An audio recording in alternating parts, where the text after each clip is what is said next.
चिड़िया उड़ते उड़ते थक गई थी, मगर उसे अभी तक अपना घोंसला बनाने के लिए कोई सुरक्षित जगह न मिली थी। वो चिड़िया अंडे देने वाली थी, इसलिए वो अपना घोंसला बनाने के लिए किसी घने पेड़ की खोज में थी। फिर वो थक हार कर एक सूखे पेड़ के पास ही बैठ जाती है। उस पेड़ पर एक बेल चढ़ी हुई थी।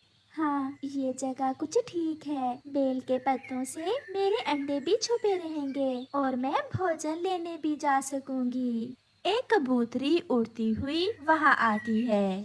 चिड़िया, आप नई आई हैं इस जंगल में? हाँ बहन कबूतरी, मैं आज ही आई हूँ। मैंने अंडे देने हैं और मैं यहाँ अपना घोंसला बनाना चाहती हूँ।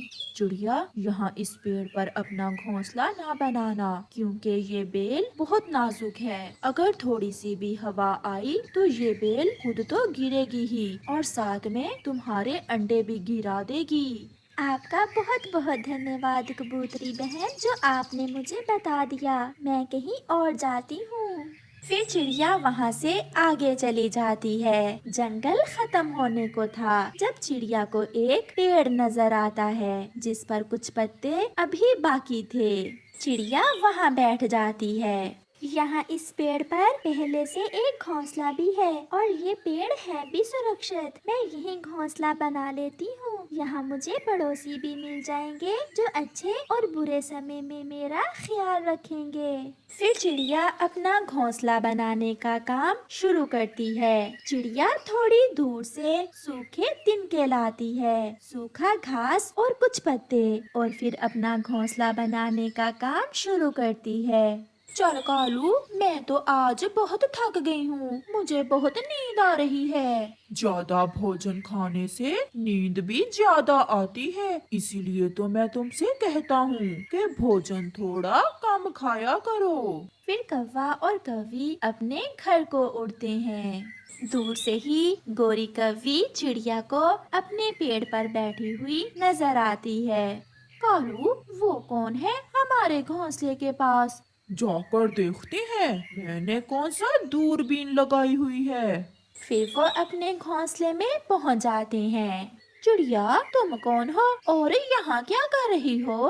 कवि बहन, मैंने इस पेड़ पर आपके पास ही अपना घोंसला बनाया है। मैं अंडे देने वाली हूँ। खजा के कारण मुझे जंगल में केवल यही एक पेड़ दिखा है जिस पर कुछ पत्ते थे। चिड़िया, ये पेड़ कई बरसों से हमारा है। मेरे दादा भी इसी पेड़ पर रहा करते थे और मैं इस पेड़ पर किसी दूसरे पक्षी को घोंसला नहीं बनाने देती।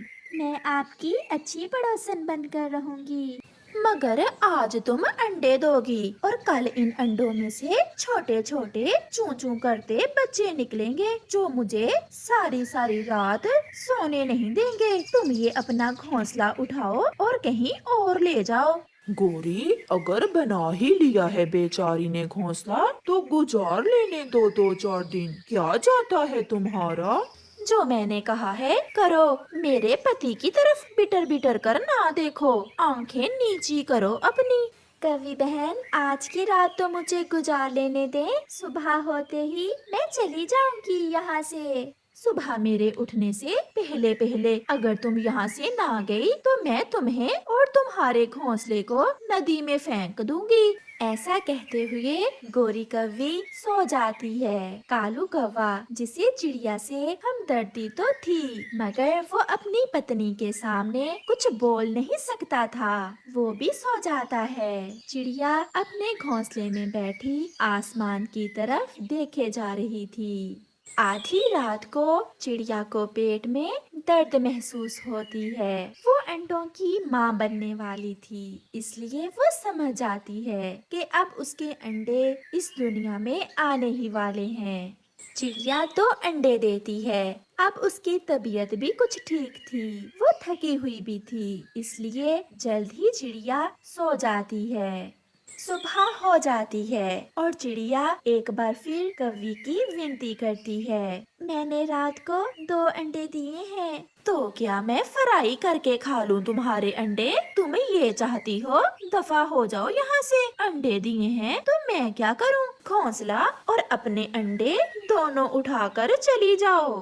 चिड़िया समझ गई थी कि अब कौवी मानने वाली नहीं, वो कमजोर थी, इसलिए वो कौवी से लड़ भी नहीं सकती थी। इसलिए अपना घोंसला उठाती है और वहाँ से चली जाती है। थोड़ा सा उड़ने के बाद जंगल खत्म हो जाता है और सामने तो इंसानों की बस्ती थी। अब चिड़िया ना तो वापस जा सकती थी, करती भी तो क्या, इसलिए वो सामने एक घर देखकर उस घर की खिड़की में जाकर अपना घोंसला रख लेती है। फिर उसकी नजर खिड़की से ऊपर रोशनदान पर जाती है और चिड़िया अपना घोंसला खिड़की से उठाकर रोशनदान में रख लेती है और चुप करके अपने अंडों पर बैठ जाती है। किसान की पत्नी रसोई में खाना बना रही थी, जिसकी खुशबू से चिड़िया की भूख और भी तेज हो जाती है। वो उड़ती है। किस्मत अच्छी थी चिड़िया की, उसे किसान के घर की छत से एक सूखी रोटी का टुकड़ा मिल जाता है।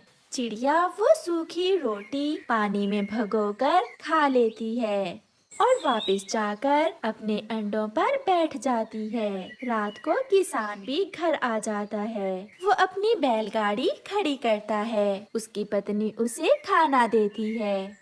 खाना खाकर वो दोनों सोने की तैयारी करते हैं। वो लेट जाते हैं। इस बार भी फसल अच्छी नहीं हुई। अगर फसल न हुई तो खाद और बीज के पैसे कैसे दे पाऊंगा मैं। घर में अनाज भी केवल कुछ दिनों का ही बाकी है। मैं तो सोच सोच कर बहुत परेशान हूँ कि कैसे दिन कटेंगे। तुम चिंता न करो, मैं कुछ करूँगा। मैं अनाज किसी से उधार ले लूँगा। फिर ऐसे बातें करते करते वो सो जाते हैं।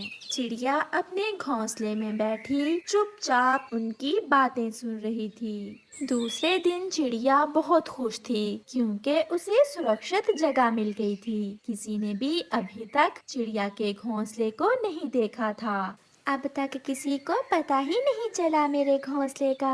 ऐसे ही 2-4 दिन गुजर जाए तो फिर मेरे अंडों से बच्चे निकल आएंगे और मैं उन्हें लेकर उड़ जाऊंगी। ऐसा सोचते हुए चिड़िया भोजन लेने चली जाती है।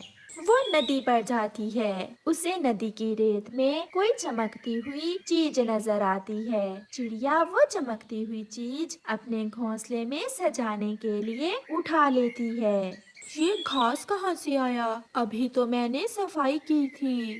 फिर किसान की पत्नी का ध्यान ऊपर रोशनदान में जाता है। यहाँ तो चिड़िया ने घोंसला बना लिया है। मैं इसे अभी हटा देती हूँ। किसान की पत्नी घोंसला हटाने के लिए सीढ़ी पर चढ़ जाती है, मगर घोंसले में अंडे देखकर वो नहीं कर पाती और ऐसे ही नीचे उतर आती है। शाम को चिड़िया भी लौट आती है। वो चमकती हुई चीज चिड़िया अपने घोंसले में सजा लेती है। ऐसे ही कुछ दिन गुजर जाते हैं। चिड़िया के अंडों से बच्चे निकल आते हैं और वो बच्चे अब थोड़ा बहुत उड़ने भी लगे थे। फिर एक सुबह चिड़िया अपने बच्चों को लेकर सुरक्षित वहाँ से उड़ जाती है। एक माँ ने बहुत मुश्किल से अपने बच्चों को अंडों से निकालकर उड़ने लायक बना लिया था। वो चिड़िया बहुत खुश थी। किसान की पत्नी चिड़िया को जाते देख किसान से कहती है, सुनिए जी, चिड़िया अंडों से बच्चे निकाल कर चली गई है। आजा वो घोंसला तो हटा दें। मैं अभी हटा देता हूँ। फिर किसान जैसे ही घोंसला वहाँ से नीचे फेंकता है तो एक चमकता हुआ मोती किसान की पत्नी के पाँव के पास जाकर गिरता है। ये क्या चीज गिरी है चिड़िया के घोंसले से? किसान पास आकर देखता है। ये तो कीमती मोती है। हमारे दिन बदल गए। वो चिड़िया नहीं, कोई देवी थी हमारे लिए। अब हमारे सारे दुख खत्म हुए। ऐसे चिड़िया भी खुशी से अपना जीवन गुजारती है और किसान और उसकी पत्नी भी। वो कबूतर बहुत थका हुआ था। वो वो सुबह से उड़ रहा था, मगर उसे आज फिर से अपने बेटे के लिए एक दाना तक ना मिला था। जब से उसकी पत्नी मर गई थी, उसे अपने छोटे बेटे किकी की देखभाल भी करना होती और उसके लिए भोजन भी लेकर जाना होता। नदी के पास कबूतर एक दाना देखकर वहाँ उतरता है। कहाँ कहाँ मुंह उठाए आगे हो? ये इलाका मेरा है और ये दाना मैंने पहले देखा था। तुम यहाँ से जा सकते हो। कौवे, मेरा बेटा 3 दिन से भूखा है, वो मेरा इंतजार कर रहा होगा। आप कृपया करें, मुझे ये दाना अपने बेटे के लिए ले जाने दें। बेटा तुम्हारा भूखा है, मेरा नहीं। जाओ, भाग जाओ यहाँ से, नहीं तो एक लगाऊंगा। कबूतर भोजन मन के साथ वहाँ से चला जाता है। मैं नहीं बोलता आपसे, मैं सुबह से आपका इंतजार कर रहा हूँ। पता है, मुझे बहुत भूख लगी हुई है, मैंने कल भी कुछ नहीं खाया था। कबूतर खामोश था। अपने बेटे के किसी सवाल का जवाब कबूतर के पास नहीं था। क्या आज फिर भोजन नहीं मिला? पापा, पापा सॉरी, मैं गुस्से में कुछ ज्यादा ही बोल गया। सॉरी पापा, मैं तो मजाक कर रहा था, मुझे तो भूख नहीं है, मैंने पानी पी लिया था। फिर कबूतर अपने बेटे को अपने सीने से लगाकर रोने लग जाता है। मुझे माफ करना मेरे बेटे, मैं आपकी कोई खुशी नहीं पूरी कर सका। मैं समझता हूँ पापा, मम्मा नहीं है। जब से मम्मा हमें छोड़कर गई हैं, हमारा जीवन बहुत दुखी हो गया है। फिर वो दोनों बाप बेटा भूखे ही सो जाते हैं। फिर दूसरे दिन कबूतर जब बाहर जाने लगता है तो उसके हाथ में एक हार देखकर किकी अपने पापा से कहता है, पापा ये हार तो मम्मा का है, आप इसे कहाँ लेकर जा रहे हैं? किकी बेटा, इस जंगल में भोजन तो मिल नहीं रहा, मैं ये हार दूसरे जंगल बेचकर आपके लिए कुछ खाने को लेकर आता हूँ। मगर पापा, ये हार तो मम्मा की निशानी है। मेरे बेटे, मैं मजबूर हूँ, अब इसके सिवा और कोई उपाय नहीं है मेरे पास। अब मुझे जाने दें, वापिस आकर मुझे आपको नदी पर भी लेकर जाना है। फिर कबूतर अपनी पत्नी का हार लेकर उसे बेचने चला जाता है। वो बहुत परेशान उड़ा जा रहा था। जब वो पहाड़ों के पास से गुजरता है तो किक्कर के सूखे पेड़ पर बैठे हुए 2 उल्लू उसे देखते हैं। यार देखो तो, वो कबूतर कितना कीमती हार लिए जा रहा है, कोई देख भी नहीं रहा। चलो मित्र, हम उस कबूतर से वो हार छीन लेते हैं। मेरी पत्नी तो वो हार देखकर खुश हो जाएगी। फिर वो दोनों जालिम चोर उल्लू कबूतर का पीछा करते हैं और उसे रोक लेते हैं। ये हार सीधे से हमें दोगे या मार खाकर? मैं बहुत परेशान हूँ, मैं ये हार। चुप चुप कर जाओ, मुझे ज्यादा बातें पसंद नहीं। बूढ़े, वो लाठी कहाँ है? मुझे मत मारना, मुझे मत मारना, मेरा बेटा बहुत छोटा है, उसकी मम्मा भी नहीं है। लो, फिर ये हार मुझे दे दो। फिर कबूतर कांपते हुए पंखों के साथ वो हार बड़े उल्लू को दे देता है। जाओ, अब यहाँ से वापस चले जाओ, हमने तो तुम्हें छोड़ दिया है। आगे बड़ी चील बैठी हुई है, वो तुम्हारा कीमा बनाकर तुम्हें खा जाएगी। कबूतर रोता हुआ वापस उड़ जाता है। वो थोड़ी दूर जाकर एक पेड़ पर बैठ जाता है। ऐसा समय मैंने जिंदगी में पहले कभी नहीं देखा। मैं बहुत कमजोर हो गया हूँ। अपने बेटे की खातिर मुझे सबसे डरना पड़ता है। मेरा बेटा अभी छोटा है।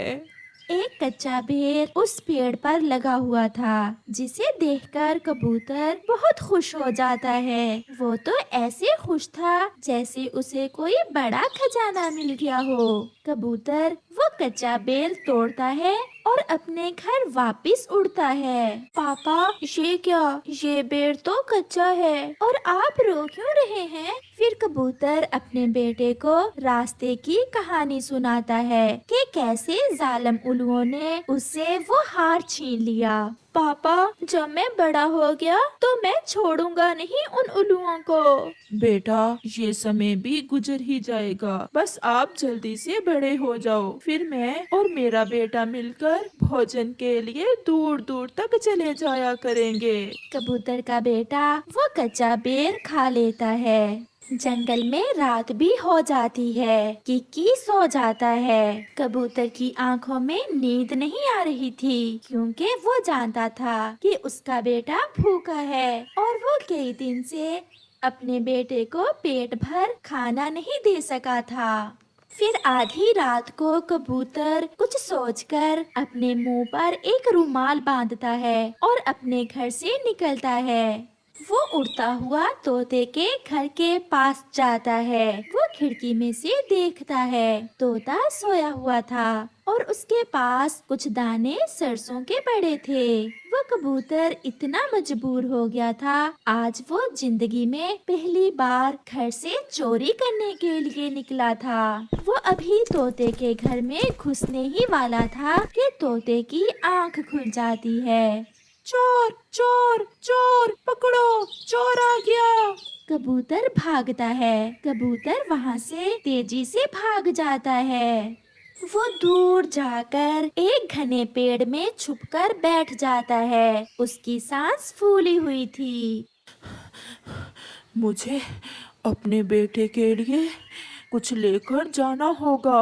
मैं अपने बेटे को ऐसे भूख से मरता हुआ नहीं देख सकता। वो फिर से उड़ता है। अब वो चिड़िया के घर के पास जाता है। चिड़िया सोई हुई थी। चिड़िया के घर में तो ढेर सारा भोजन था। कबूतर आहिस्ता से चिड़िया के घर में घुस जाता है। वो एक बाली गेहूं की उठाता है। वो समझता है कि चिड़िया सोई हुई है, मगर चिड़िया उसे देख लेती है। न जाने क्यों चिड़िया खामोश रहती है। वो कबूतर को ऐसा करने से नहीं रोकती। जब कबूतर का ध्यान चिड़िया की आंखों पर जाता है तो कबूतर गेहूं की बाली उठाकर वहाँ से भाग जाता है।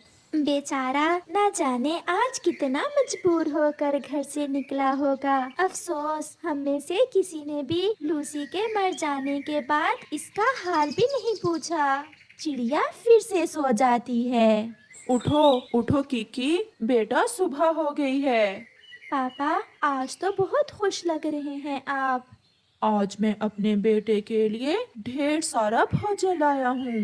ये देखो, ये गेहूं की बाली, आप सारी ही खा लो। क्या चोरी की है पापा आपने? ये सुनकर कबूतर का रंग उड़ जाता है। नहीं बेटा, आप खाओ। चलो जल्दी करो, फिर हमें नदी पर भी जाना है। रात को ये दाने हमारे घर में नहीं थे। ऐसा कहते हुए किकी वो दाने खाना शुरू करता है। कबूतर जान गया था कि उसके बेटे को पता चल गया है कि आज उसके पापा ने चोरी की है। चिड़िया उनके घर आती है। चिड़िया के पास एक टोकरी थी जिसमें ढेर सारा भोजन था। चिड़िया को देखकर कबूतर डर जाता है। कबूतर भैया, मैं बहुत शर्मिंदा हूँ, मुझे समय ही नहीं मिला। मैं भूल गई कि आप अकेले हो और जंगल में भोजन की कमी है। आज से आप रात को भोजन की खोज को नहीं जाएंगे। ये भोजन आप रख लें। ये सुनकर कबूतर रोने लग जाता है। चिड़िया बहन, मुश्किल समय है, बहुत मुश्किल है। आशा रखो कबूतर, एक दिन होगा जब आपके घर में खुशियाँ ही खुशियाँ होंगी, जब हम अपने किकी की शादी करेंगे। प्यारे दोस्तों, अपने आसपास नजर दौड़ाएं। अगर कोई ऐसा मजबूर कबूतर आपको मिले तो उसकी मदद जरूर करें।